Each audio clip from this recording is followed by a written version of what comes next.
Samantala, matagumpay na naitaboy ng Philippine Coast Guard ang mga barko ng China na malapit sa Zambales. Pero bago yan, ang China Coast Guard Vessel 3103 gumamit ng nakabibinging aparato bilang depensa. May unang balita si Nico Wahe.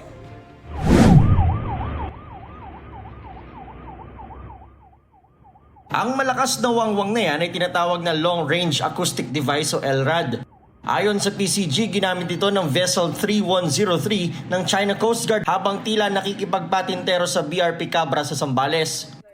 This is also our first time to experience itong paggamit ng China Coast Guard ng long-range acoustic device na ang sabi ng ating mga tropa, masakit sa pandinig, no? At a very close proximity dito sa barko. Paraan daw ito ng China para itaboy ang BRP Cabra, lalo't nasa di kalayuan ng CCG Vessel 5901, ang tinaguriang monster ship ng China.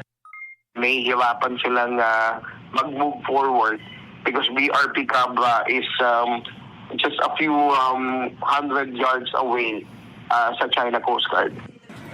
China Coast Guard Vessel 3103. This is Philippine Coast Guard Vessel BRP Cabra MRRB 4409. You do not possess any legal authority to patrol within the Philippines exclusive economic zone. You are directed to depart immediately. Pero ayon sa PCG, tagumpay nilang napalayo ang mga Chinese vessel. The first day that we monitored the China Coast Guard monster ship was at 54 nautical miles. Ngayon, we were able to keep them away at a distance of 90 to 95 nautical miles.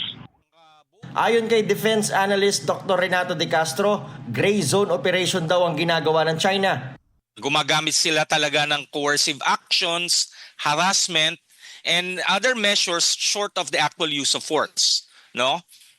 Although wala talagang paggamit talaga na tinatawag natin kinetic or lethal use of force, nevertheless, this is an indication ng talagang hostile yung action nila. No? Talagang nakakabahala. Hindi lang daw sa atin ito ginagawa ng China kundi maging sa Malaysia. Yung ginagawa sa atin ng mga Chino na intrusive patrol, ginagawa rin sa isang Southeast Asian country sa Malaysia. Pero tahimik lang kasi ang Malaysia.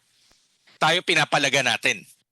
Pero sa ngayon, hindi pa raw niya nakikitang sasakupin tayo talaga ng China. Paninindak lang daw talaga ang ginagawa ng China, lalo't alam nila na mas malakas sila sa atin. China ang merong pinakamalaking Coast Guard sa buong mundo. 700 ships. China rin ang merong pinakamalaking Navy sa buong mundo.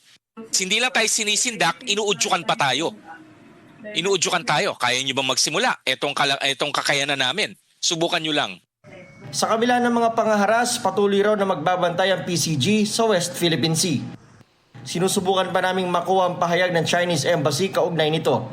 Ito ang unang balita, Nico Wahe, para sa GMA Integrated News.